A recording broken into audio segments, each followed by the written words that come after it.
अखण्डमण्डलाकारं व्याप्तं येन चराचरं तत्पदं दर्शितं येन तस्मै श्रीगुरवे नमः।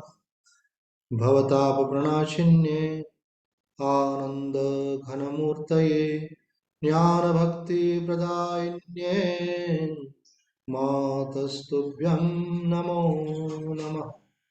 नारायणं नमस्कृत्य नरं चैव नरोत्तमं देवीं सरस्वतीं व्यासं ततो जयमुदीरये। श्रीमद् भगवत गीता का हम लोग मनन कर रहे हैं। भगवत गीता के 6वें अध्याय आत्म संयम योग के अंतर्गत हम देख रहे थे कि भगवान ने बतलाया कि योगी जिसकी यात्रा पूरी नहीं हुई है वह पुनः लौट करके आता है और पूर्व का जो अभ्यास है वो बलपूर्वक उसको अपनी उसी यात्रा में वापस नियोजित कर देता है। ऐसा देखने में भी आता है कि लाइफ के कुछ टर्निंग पॉइंट होते हैं कि व्यक्ति एक प्रकार का जीवन जी रहा है, अकस्मात जीवन में कोई घटना घटती है, कुछ परिस्थितियां बदलती हैं और व्यक्ति का जीवन बदल जाता है। तो परिस्थिति तो निमित्त मात्र रहती है। जब उसका समय आ जाता है उसका सोच, उसके भाव वो पुराने संस्कारों से जुड़ करके वो वापस से अपनी आध्यात्मिक यात्रा में लग जाता है। तो यहाँ पर भगवान ने ये बतलाया था कि पूर्व जन्म के अभ्यास के कारण वो विवश होकर ब्रह्मा अभ्यास की ओर खिंच जाता है तथा ज्ञान योग का जिज्ञासु होने पर भी वह शब्द ब्रह्म अर्थात वेद की मर्यादा का अतिक्रमण कर जाता है। अब जो यहाँ पे भगवान ने एक बात और जोड़ दी कि शब्द ब्रह्मा अति वर्तते।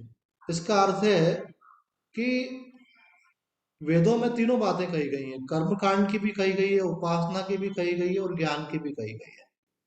तो कर्म कांड में विधि निषेध की प्रधानता होती है, ये करना है और ये नहीं करना है, क्रिया की प्रधानता रहती है। भक्ति में भाव की प्रधानता रहती है और ज्ञान में विवेक की प्रधानता रहती है।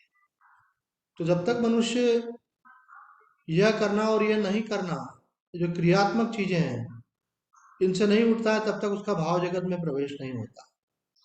और अथवा यूं कहें, जब उसका भाव जगत में सम्यक प्रवेश होता है तब डू एंड डोंट से उठ पाता है।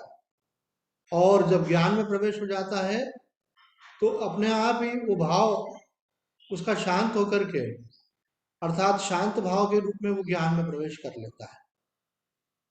तो यहाँ बतलाया गया है कि विधि निषेध का उसके लिए कोई प्रभाव नहीं रह जाता है क्योंकि उन चीजों से वो उठ चुका होता है ना। जैसे उदाहरण के लिए विधि के रूप में बतलाया जाता है कि आपको ब्रह्म मुहूर्त में उठना चाहिए। तो अब जो ज्ञानी हो चुका है उसके लिए तो सारे मुहूर्त ही ब्रह्म मुहूर्त है। अथवा जो भगवान का परम भक्त है उसके लिए तो वही मुहूर्त, जिस समय वो भगवान के प्रेम में है, वही उसका ब्रह्म मुहूर्त है, भगवत मुहूर्त है। तो ये बातें जो बिगनर्स पे लागू होती हैं वो मैच्योर्स पे लागू नहीं होती हैं।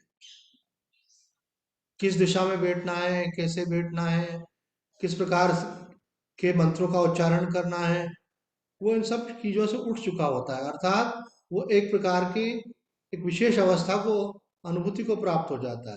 तो वहां पर ये लागू नहीं होती है। तो ये बात पूछी भी बाबा से किसी ने, तो बाबा ने कहा कि पूर्व संस्कारों से ब्रह्माभ्यास में तत्पर रहने से कर्मों का स्वतः त्याग हो जाता है। वह उसका कोई प्रयत्न करके त्याग नहीं करता बल्कि उन सबसे उठ जाता है। वो यदि जिज्ञासु पूर्व जन्म में श्रवण आदि कर चुका है तो इस जन्म में पैदा होते से वो सारा उसी प्रक्रिया से नहीं करेगा। वो पहले श्रवण करे, फिर मनन करे, फिर ध्यान करे। पूर्व का संसार है, उसको शुरू से ही ध्यान लगने लग जाएगा। जरूरी नहीं है कि हर व्यक्ति जो है भगवान का जो विग्रह है उनको स्नान कराए, धूप दीप नैवेद्य दे, उसके बाद फिर उनका कोई पाठ करे, फिर उनका जप करे, फिर भगवान के ध्यान में लीन। कोई पूर्व जन्म का योगी है, भगवत भक्त है, हो सकता है कि उसको इस सब की आवश्यकता नहीं हो और बैठते से भगवान के प्रेम में वो डूब जाए। तो आना तो यहीं तक था ना। तो पूर्व के कारण से वो जो संस्कार है वो उसको जहां तक वो पहुंचा था उसके आगे की यात्रा में उसको लगा देते हैं, और वो कर्म से भी उठ करके भाव में और ज्ञान जगत में प्रवेश कर लेता है। अब आज के श्लोक में भगवान कहते हैं, इसमें विशेष अभ्यास का फल भगवान बतलाते हैं। प्रयत्नात् यत्मानस्तु योगी संशुद्ध किल्बश अनेक जन्म संसिद्ध ततो याति पराम गतिम। संपूर्ण पापों से अत्यंत यत्न पूर्वक अभ्यास करने वाला योगी संपूर्ण पापों से छूटकर अनेक जन्म में सम्यक सिद्धि प्राप्त करे, करके परम गति को प्राप्त हो। यहाँ पे भगवान कह रहे हैं अत्यंत यत्न पूर्वक अभ्यास करने वाला, अर्थात अभ्यास भी जो करना है उसमें बड़ा सावधान रहना है। अपने को अनेक प्रकार से यत्न करते हुए और पूरी ऊर्जा लगाना है। अगर थोड़ा भी हमारी महत्व बुद्धि उधर से हटी तो विषय वासना के संस्कार हमको अपनी ओर खींच लेते हैं। एक लक्ष्य होना चाहिए, वन पॉइंटेडनेस। संसार में कई परिस्थितियां बनेंगी लेकिन आपको उनसे प्रभावित नहीं होना है। कई प्रकार की अनुकूलताएं प्रतिकूलता आएंगी, अनुकूलता में मोहित नहीं होना है, प्रतिकूलता से घबराना नहीं है। हमको बस एक लक्ष्य बना करके चलना है। तो यहाँ बाबा अभ्यास करते हुए, बाबा व्याख्या करते हुए कहते हैं अभ्यासी को ऐसा नहीं होना चाहिए कि कभी साधन किया और कभी छोड़ दिया। इस प्रकार के शिथिल प्रयत्न का निषेध करते हैं इस श्लोक में, और पूर्ण उत्साह एवं लगन के साथ प्रयत्न करने वालों की उत्कृष्टता दिखाने के लिए ही यहाँ तू अव्यय का प्रयोग किया है। प्रयत्नात् यत् मानस तू, अर्थात ये साधक साधारण साधक नहीं है जो कभी कभी साधना करते हैं कभी नहीं करते हैं, है ना। हमको पूज्य स्वामी जी कहते थे कि देखो साधक ऐसा नहीं होना चाहिए कि कभी तो बैठ करके 8 घंटे साधना कर रहे हैं और कभी उन्होंने आधा घंटा भी साधना नहीं करी। साधना में एक क्रम रहना चाहिए। आप जितना करते हो निरंतर करते चलाओ, उसमें एक निरंतरता की आवश्यकता होती है। एक विशेष भाव दशा आपकी बनती है, उसको बनाए रखना होता है, उसको परिपक्व करना होता है। कुछ साधक क्या करते हैं, कभी कभी बड़े कठिन अनुष्ठान करते हैं और कभी फिर बोलते हैं आप रिलैक्स हो गए, चलो अब अब कुछ भजन नहीं करें कुछ दिन, कोई बात नहीं है। तो बोले ये ऐसा काम नहीं है कि कुछ दिन लग करके कर लिया और फिर छोड़ दिया। इसमें अपने शरीर के मन के सब संस्कारों को धीरे धीरे उस तरफ मोड़ना पड़ता है। हमारी इंद्रियां, हमारा मन, हमारा शरीर, हमारी बुद्धि सब धीरे धीरे संस्कारित होते जाए और हम धीरे धीरे करके आगे बढ़ते चले जाए। ठीक है, व्यवधान आएंगे, कई बार प्रलोभन भी आएंगे, लेकिन उनके आने पर भी हमको प्रभावित नहीं होना है, अपनी यात्रा में निरंतर लगे रहना है। अब यहाँ पे दूसरा प्रश्न उठाया है कि संशुद्धि किल विषय का यहाँ क्या तात्पर्य है।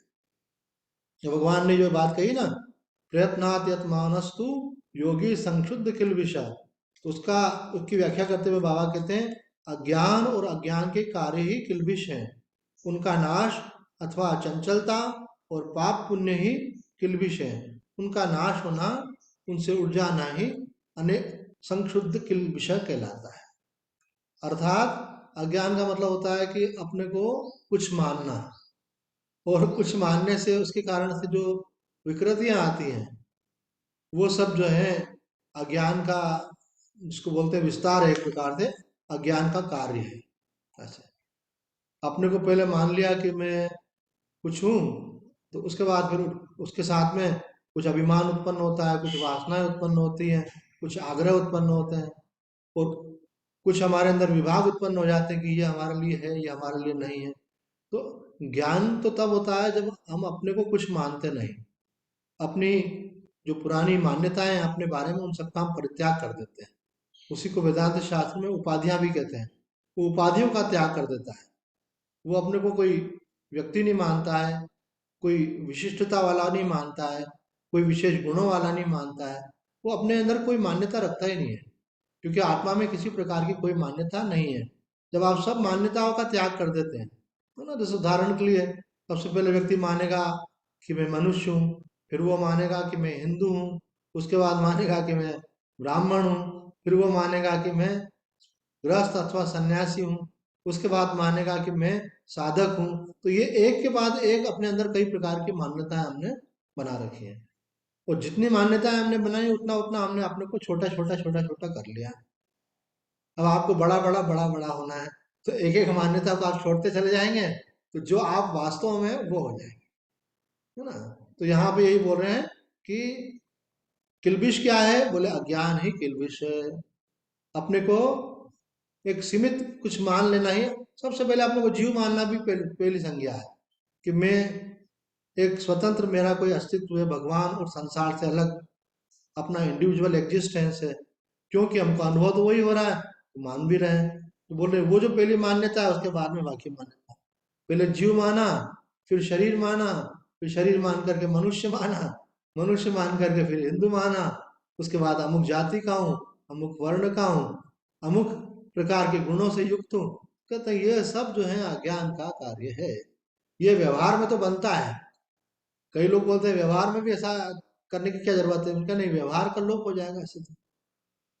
व्यवहार में आप मनुष्य हो, तो आपका ये व्यवहार होता है कि माता के साथ एक प्रकार का व्यवहार करें, पत्नी के साथ दूसरे प्रकार का व्यवहार करें, बेटी के साथ तीसरे प्रकार का व्यवहार करें।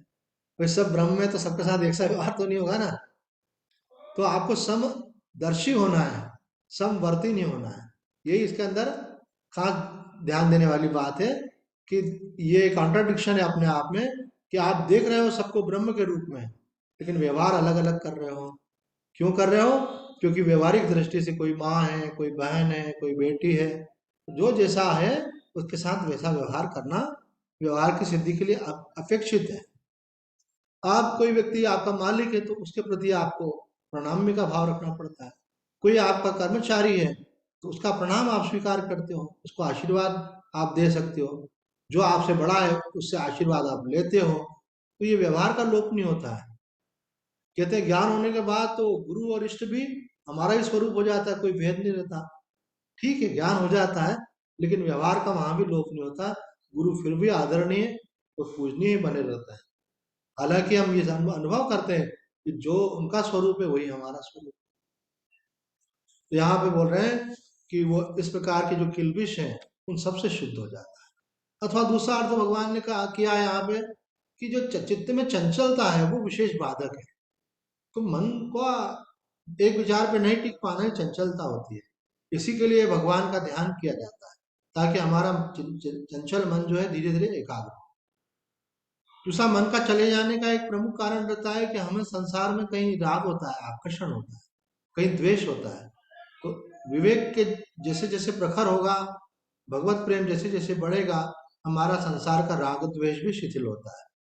राग द्वेष के कारण ही मनुष्य से पुण्य और पाप होता है। तो ये जो पुण्य पाप होते हैं, इनसे भी हमको उठना है, राग द्वेष से भी उठना है, और चंचलता से भी उठना है। तब हम कहलाते हैं संशुद्ध। तो भगवान यहाँ कह रहे हैं, प्रयत्नात्यतमानस्तु योगी संशुद्ध किल्बश। अर्थात अत्यंत अत्यंत यत्न पूर्वक अभ्यास करने वाला योगी संपूर्ण पापों से छूटकर अनेक जन्म संसिद्धि ततो याति पराम गतिम। ऐसा करने से क्या होता है? अनेक जन्म संसिद्ध हो जाता है। अनेक जन्म संसिद्ध का अभिप्राय क्या है? का तात्पर्य है कि 3 जन्म, एक जन्म, दूसरा जन्म, तीसरा जन्म, तो 3 जन्म हो गए। उत्तम अधिकारी, यहाँ पे 3 जन्म की बात कही है। तो बाबा से किसी ने पूछा, भाई ये 3 जन्म से अभिप्राय क्या है? तो बाबा कहते हैं अनेक जन्म से यहाँ तात्पर्य 3 जन्म है। उत्तम अधिकारी को 3 वर्ष में सिद्धि मिल जाती है, मध्यम अधिकारी को 6 वर्ष लग जाते हैं, और कनिष्ठ अधिकारी को 12 वर्ष। परंतु भगवान ने अनेक जन्म कहा है, अतः 3 समझने चाहिए, है ना। अभिप्राय यह है कि कोर्स तो 12 साल का है, लेकिन आपने पहले कितना कोर्स किया है, और जो कोर्स किया है तो आपने फुल टाइम दिया है कि पार्ट टाइम दिया है? अगर आपने फुल टाइम दिया है तो 12 साल का कोर्स है। अगर पार्ट टाइम दिया है ना, जैसे एक व्यक्ति 8 घंटे नौकरी करता है, और वो मान ले कि उसको 8 घंटे नौकरी करने पर 1 महीने के बाद 1 लाख रुपए उसको पगार अर्थात सैलरी मिलती है। लेकिन एक व्यक्ति बोलता भाई मैं 8 घंटे तो नहीं कर सकता। तो बोले कितना करना चाहते हो? तो बोले मैं 2 घंटे कर सकता हूँ। बोले सैलरी कितनी मिलेगी उसको? 25,000। तो इसी प्रकार से संन्यास का मतलब क्या है? Full time. आपने अपने जीवन का एक ही लक्ष्य, पूजा पाठ जप ध्यान सत्संग स्वाध्याय सेवा, बस एक ही कार्य। तो अगर आप गृहस्थ में रहते हैं तो गृहस्थ की जिम्मेदारियां भी करनी पड़ती हैं आपको। अगर आपकी दृष्टि वहां पे भी भगवान में ही हो गई तो वो भी आपके आध्यात्म में ही काउंट कहलाएगा। आपका भाव बदल गया तो वो भी आध्यात्म कहलाएगा। लेकिन अगर भाव नहीं बदला और मेरा तेरा का व्यवहार रहा, अपने पराये का व्यवहार रहा, राग द्वेष का व्यवहार रहा, और हम कुछ समय भगवान के लिए दे रहे हैं, तो इसलिए वो उतना कम हो जाता है। तो ऐसा कहा जाता है ना, कई बार जैसे कोई संसार में कोर्स होते हैं ना, तो लोग पूछते हैं ऐसे विद्यार्थी कि स्वामी जी ये अध्यात्म का जो मार्ग है, इसमें कितने समय साधना करने से व्यक्ति ब्रह्मानुभूति को, भगवत प्राप्ति को उपलब्ध होता है? तो हमारे शास्त्र कहते हैं कि 12 वर्ष उसको लगते हैं। तो उड़िया बाबा जी ने यहाँ पे कहा है, अनेक जन्म से यहाँ तात्पर्य है, उत्तम अधिकारी को 3 वर्ष में सिद्धि मिल जाती है, मध्यम अधिकारी को 6 वर्ष लग जाते हैं, और कनिष्ठ अधिकारी को 12 वर्ष लगते हैं। लेकिन हम ऐसा देखते हैं कि कई लोग 30-30, 40-40 वर्ष से लगे हुए हैं, पर अभी भी उनको भगवत प्राप्ति या आत्म साक्षात्कार नहीं हुआ। इसका मतलब लगे तो हैं, लेकिन जो पूरा टाइम देना चाहिए उतना नहीं दे पा रहे। इसमें दोनों चीजें देखी जाती है। एक तरफ तो टाइम देखा जाता है, जिसको बोलते हैं क्वांटिटी, कि 8 घंटे, और दूसरा देखा जाता है क्वालिटी, कि आपकी लगन कितनी है, आपकी तीव्रता कितनी है, आपकी व्याकुलता कितनी है, आप जो साधन कर रहे हो कितने मनोयोग के साथ कर रहे हो। तो कोई चाहे कि मैं पूर्ण मनोयोग से 12 साल तक आज से लग जाऊं, तो उसके हाथ में भी नहीं होता है। ये मन में जन्मांतरों के संस्कार होते हैं, उसको बार बार वहां से हटा देते हैं। पहले मन को लगने नहीं देंगे, फिर जितना जिस समय लगेगा उस समय बीच बीच में विकल्प के विचार आते रहेंगे, तो होते होते ही हो पाता है। तो यहाँ पे कह रहे हैं कि अनेक जन्म संसिद्धि, अर्थात जब उत्तम अधिकारी हो जाता है तो भगवान ने कहा ततो याति पराम गतिम, तब उसको पराम गतिम की अर्थात ब्रह्म की प्राप्ति हो जाती है। तो यहाँ बाबा कहते हैं, अतः निश्चय यह हुआ कि मोक्ष के लिए प्रयत्न करने वाले पुरुष का अज्ञान अपने कार्य सहित निवृत्त हो जाता है। इस श्लोक से यह भी सिद्ध होता है कि अभ्यास नष्ट नहीं होता। भाई आपने पूर्व जन्म में जो अभ्यास किया था वो इस जन्म में जारी हो गया, इसका मतलब क्या हुआ कि आपका अभ्यास नष्ट नहीं हुआ। शंकराचार्य जी महाराज कह रहे हैं इस श्लोक की व्याख्या में, अधिक साधनों में लगा हुआ वह विद्वान योगी विशुद्ध किल्बिष अर्थात अनेक जन्मों में थोड़े थोड़े संस्कारों को एकत्रित कर उन अनेक जन्मों के संचित संस्कारों से पाप रहित होकर सिद्ध अवस्था को प्राप्त हुआ, सम्यक ज्ञान को प्राप्त करके परम गति मोक्ष को प्राप्त होता है। इसको ऐसा समझना चाहिए जैसे किसी व्यक्ति को मकान खरीदना है। मकान कितने का है? बोले भाई मकान, एक प्लाट आजकल हम देखने जाते हैं तो हमारे शहर में 10,000 रुपये स्क्वायर फीट प्लाट मिल रहे हैं। तो मालूम पड़ता है कि अगर आप 1,000 स्क्वायर फीट का भी प्लाट लेते हो तो 1 करोड़ रुपए का प्लाट है। अब उसमें बिल्डिंग बनाते हो तो उसमें आपको 30-40 लाख रुपए उसमें खर्च हो जाते हैं। तो 1,40,00,000 रुपए जिसके पास हो, वो अच्छी कॉलोनी में एक अपना मकान बना सकता है। बोले भाई आप अभी जवान हो और आपकी उम्र 25 साल की है और आप मकान बनाना चाहते हो, लेकिन आपके पास रुपया तो इतना है नहीं, पिताजी से मानो 50 लाख मिल गया आपको, तो बोलते हैं अब मुझे 1 करोड़ रुपया और इकट्ठा करना। इसी प्रकार से आध्यात्म में भी भगवत प्राप्ति के लिए जैसे अंतःकरण की अपेक्षा है, जो शुद्ध हो, सात्विक हो, पवित्र हो, भगवत प्रेम से भरा हुआ हो, संसार की मोह माया से रहित हो, ऐसा अंतःकरण हमारा होना चाहिए। तो इसमें दो तरफ से प्रयत्न होता है। एक तरफ से तो हम विषय वासनाओं का त्याग करते जाएं, और दूसरी तरफ से आध्यात्मिक संस्कारों को बढ़ाते जाएं। हमको रामायण जी पढ़ने में, गीता पढ़ने में, भागवत पढ़ने में बड़ा आनंद आए, हमको नित्य सत्संग करने में रस आने लगे, हम बैठ करके भगवान का जप करें, ध्यान करें, उसमें हमको रस का अनुभव हो, हम साधु संतों का संग करें, हम तीर्थ यात्रा में जाएं, तो ये सब संस्कार है।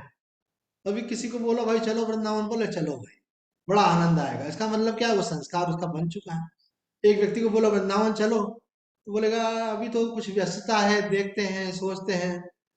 तो इसका मतलब क्या हुआ? उसका संस्कार बना नहीं है। वो साल में एक बार चला गया तो उसको लगेगा अरे पिछले साल होके तो आ गया, इसका मतलब हर साल जाना जरूरी नहीं है। एक व्यक्ति हर महीने जा रहा है, एक व्यक्ति साल में एक बार जा रहा है।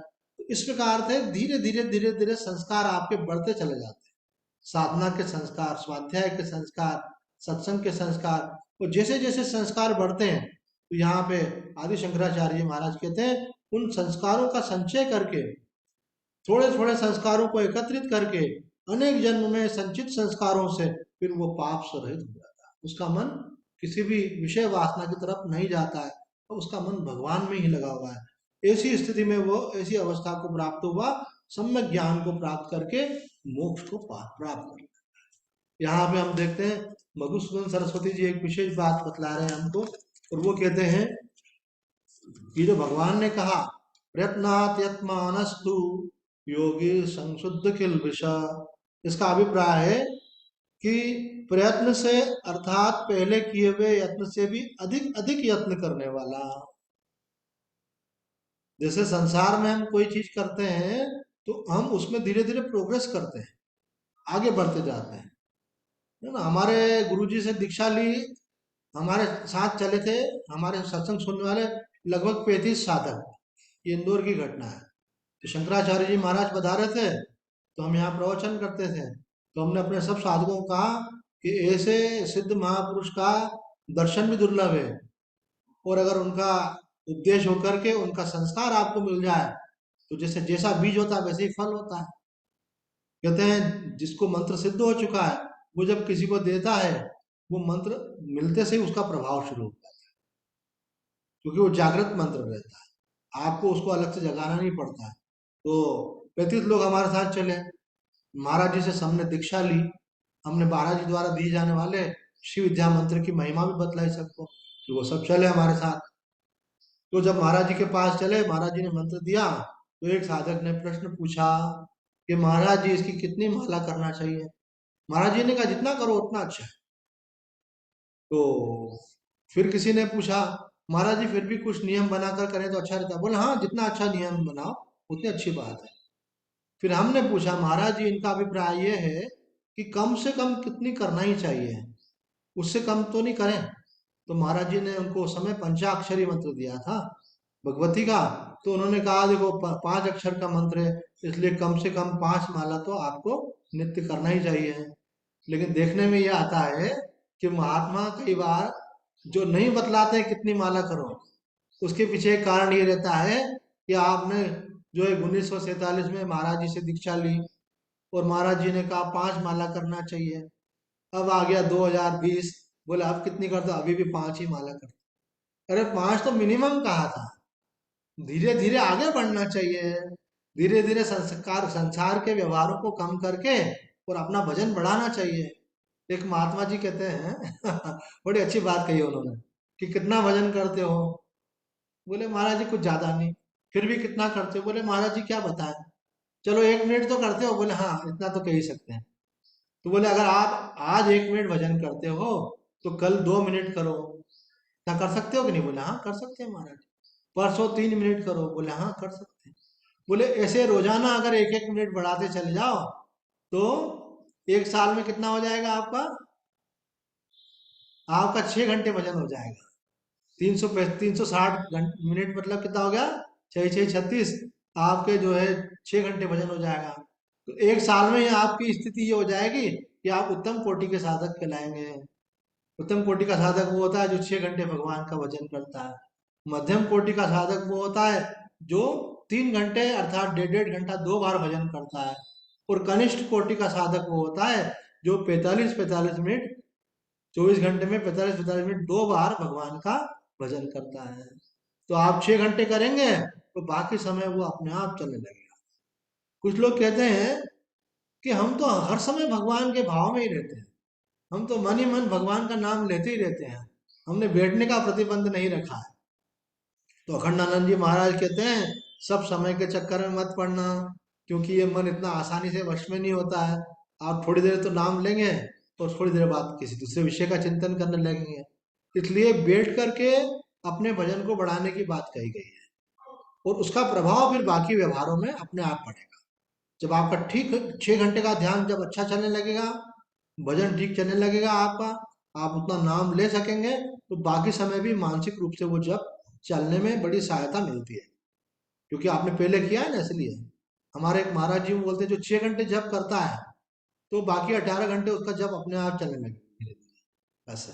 तो यहाँ पे मधुसूदन सरस्वती जी कह रहे हैं कि प्रयत्न से अर्थात पहले किए हुए यत्न से भी अधिक यत्न करने वाला, यानी अतिशय प्रयत्न करने वाला, पूर्व संचित संस्कारों वाला योगी उस योग प्रयत्न रूप पुण्य के प्रभाव से ही संशुद्ध किल्बिष अर्थात ज्ञान के प्रतिबंधक पाप रूप मल धुल जाने से, बोले ये ज्ञान के, भगवत प्रेम के, अपने आत्म कल्याण के प्रतिबंधक कौन है? बोले हमारे पाप। पाप हमको भगवान की तरफ नहीं लगने देते। संसार की वासना ही पाप कहलाती है। तो वो धुलती किससे? बोले भजन जब आप बढ़ाते जाओगे तो ये अपने आप छूट जाएगा। ऐसा कहते हैं, हमारे गुरुदेव ने एक श्लोक का अर्थ करते हुए बताया ये कि साधक की दृष्टि इस प्रकार की होना चाहिए कि उसको अपना सारा समय भगवान में लगा देना चाहिए, ताकि उसको अन्यथा प्रवृत्ति करने का अवसर ही नहीं मिले। उस श्लोक में ऐसा कहा गया है, बोले महाराज क्या कर रहे हैं? बोले महाराज उठ करके ध्यान कर रहे हैं। बोले महाराज क्या कर रहे हैं? बोले महाराज स्नान करने गए। महाराज क्या कर रहे हैं? बोले अब निकल करके वो पूजा कर रहे हैं। बोले महाराज क्या कर रहे हैं? बोले अभी वो भोजन भिक्षा कर रहे हैं। बोले महाराज क्या कर रहे हैं? बोले विश्राम करके उठे, अब फिर से स्नान करने चले गए। अब फिर क्या कर रहे हैं? बोले फिर से वो ध्यान में बैठ गए। तो मालूम पड़ता है कभी ध्यान कर रहे हैं, कभी जप कर रहे हैं, कभी सत्संग कर रहे हैं, कभी स्वाध्याय कर रहे हैं, और उनके पास व्यर्थ समय है ही।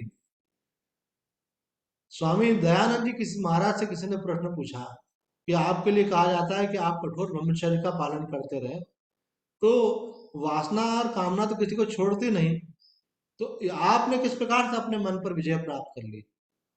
तो आर्य समाज के संस्थापक स्वामी दयानंद जी महाराज ने कहा कि मुझे अपनी साधना और वेदों पर व्याख्या लिखने में इतना समय व्यस्त रहता था कि मुझे इन चीजों को सोचने का अवसर ही नहीं मिलता था, और यदा कदा कभी वो विचार आ भी जाएं तो मुझे उनको महत्व देना और उनके साथ बहने का भी अवसर नहीं होता था। इसलिए मैं निरंतर, चूंकि आध्यात्मिक चिंतन में लगा रहता था, इसलिए सांसारिक चिंतन ने मुझे प्रभावित ही नहीं किया। तो यही सही उपाय है मनोनियंत्रण का, कि आप मन को संसार से हटाओ तो वो ज्यादा कठिन होता है, लेकिन भगवान में लगाओ तो संसार अपने आप ही छूट जाता है। तो ना, एक बच्चा, एक महात्मा ने दृष्टांत दिया है, एक बच्चा किसी के घर गया अपनी माँ के साथ में, तो जिनके घर गया वहां कुछ सामान दिख रहे थे उसको, तो वो चल करके गया, वो सामान उसने उठा लिया। बच्चों के लिए तो मेरा तेरा का भेद होता ही नहीं है, उठा लिया। तो जिनके घर में गए, अरे बेटा ये बहुत कीमती सामान है बेटा, इसको ऐसे नहीं, इसको रख दो बेटा, इसको रख दो। तो फिर थोड़ी देर बाद उसने दूसरा सामान उठाया, अरे बेटा ये कांच का सामान है, टूट जाएगा, नहीं नहीं बेटा इसको नहीं। अब वो भी रखवा दिया। अरे भाई, अगर आप बच्चे को चाहते हो कि वो आपकी कीमती चीजों को नुकसान नहीं पहुंचाए, तो आप उसे कोई खुद ही खिलौना दे दो जिससे वो खेले। आप मन को संसार से तो हटा रहे हो, लेकिन परमार्थ नहीं दोगे तो वो मन रुकेगा कहाँ? इसलिए सबसे बढ़िया उपाय होता है कि अच्छी चीज में मन को लगा दो, तो संसार की बुरी चीजों से अपने आप ही वो दूर होता चला जाएगा। अपना नियम बढ़ाते जाओ, स्वाध्याय का नियम, सत्संग का नियम, साधना का नियम इतना बना लो कि आपको समय ही नहीं मिले। जब समय ही नहीं मिलेगा तो मन जाएगा कहाँ? ऐसे।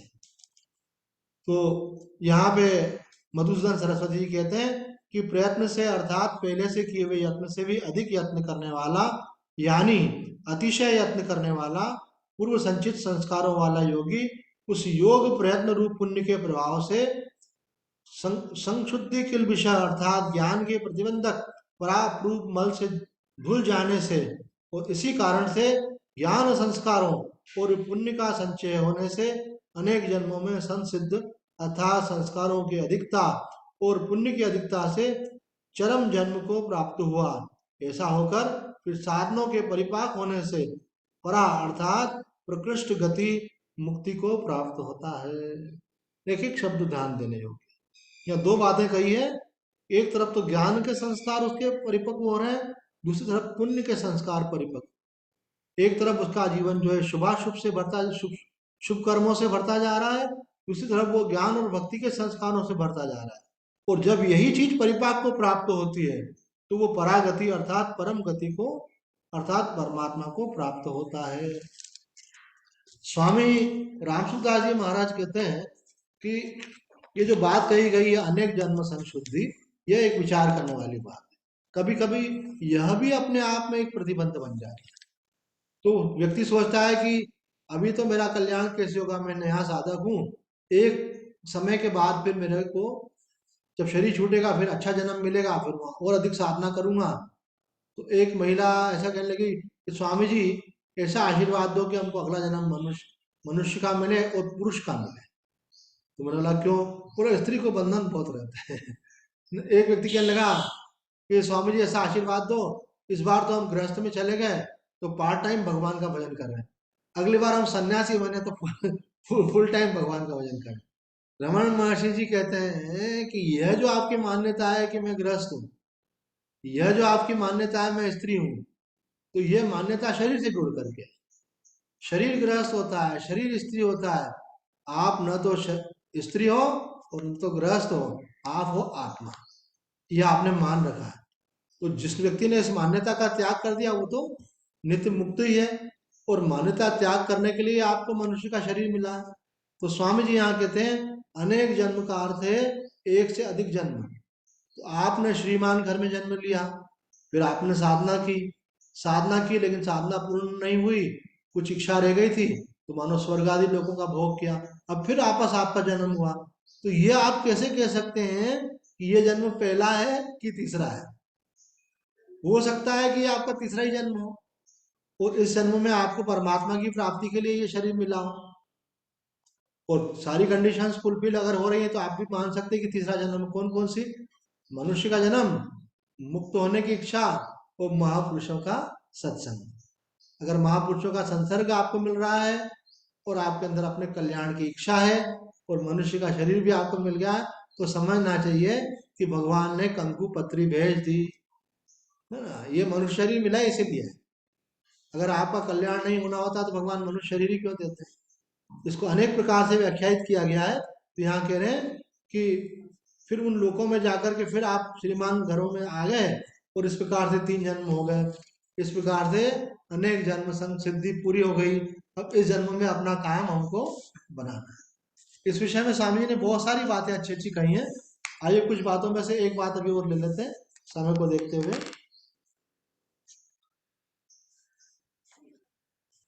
मनुष्य मात्र प्रयत्न पूर्वक यत्न करके परम गति को प्राप्त कर सकता है, अपना कल्याण कर सकता है। कारण कि भगवान ने यह अंतिम जन्म मनुष्य को केवल अपना कल्याण करने के लिए ही दिया है। अगर यह मनुष्य अपना कल्याण करने का अधिकारी नहीं होता तो भगवान उसको मनुष्य शरीर ही क्यों देते? अब जब मनुष्य शरीर दिया है तो यह मुक्ति का पात्र है ही।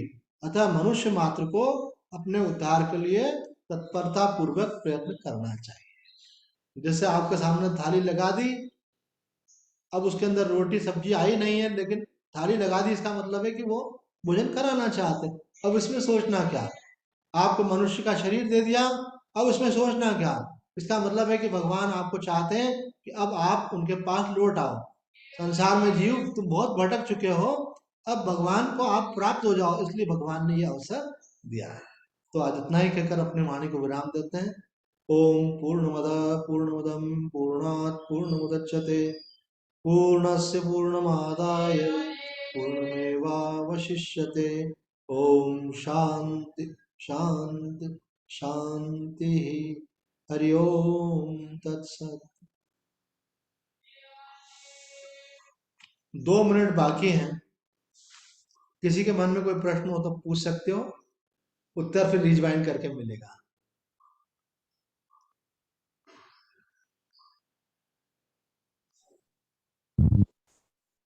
गुरुदेव प्रणाम।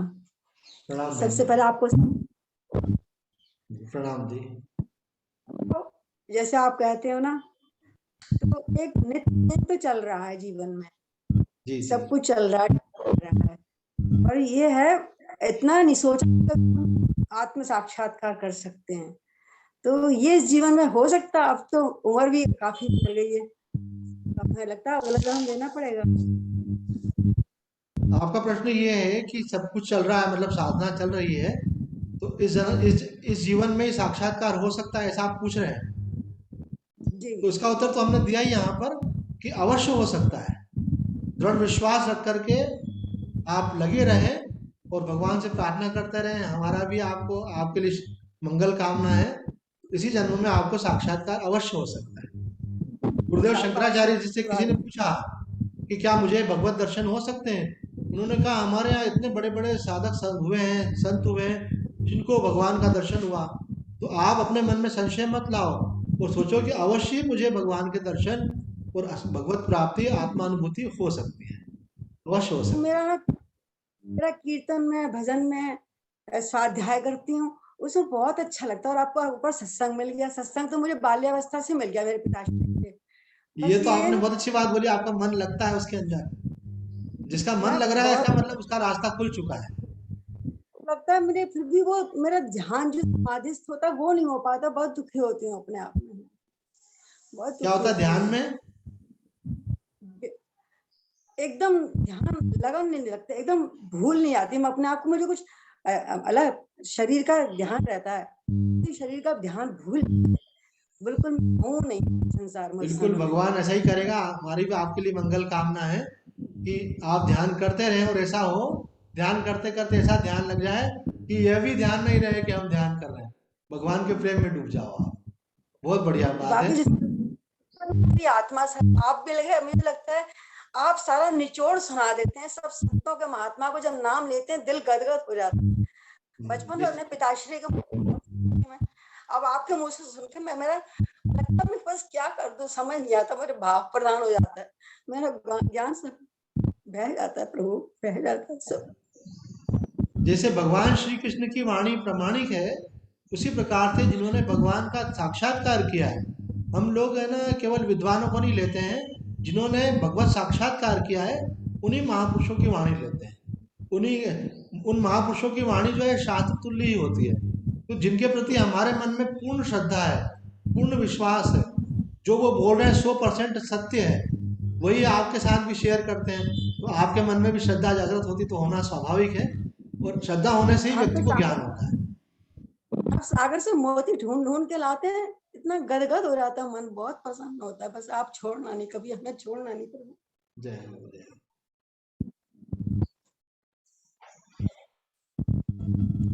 और किसी के मन में जिज्ञासा हो तो वो भी पूछ सकते हैं। एक साधक ने प्रश्न पूछा है कि स्वामी जी हम तो इतने घंटे बैठकर 6 घंटे बैठकर भजन नहीं कर सकते हैं, हम तो गृहस्थ हैं, अपना कर्तव्य का पालन कर रहे हैं, तो क्या हमको भी भगवत प्राप्ति हो सकती है? तो हमने कहा कि कर्तव्य में यदि दो बातों को अगर आप हटा दोगे तो आपका कर्म भी साधना हो जाएगा। दो बातें कौन कौन सी? एक तो मोह के कारण कर्म नहीं करें, और दूसरा किसी फल की आकांक्षा से नहीं करें। फिर कैसे करें? भगवान की सेवा समझ करके कर्म करें, वर्क इज वर्शिप। तो फिर आप जब ये दो बातें छोड़ दोगे तो जितना कर्म प्रारब्ध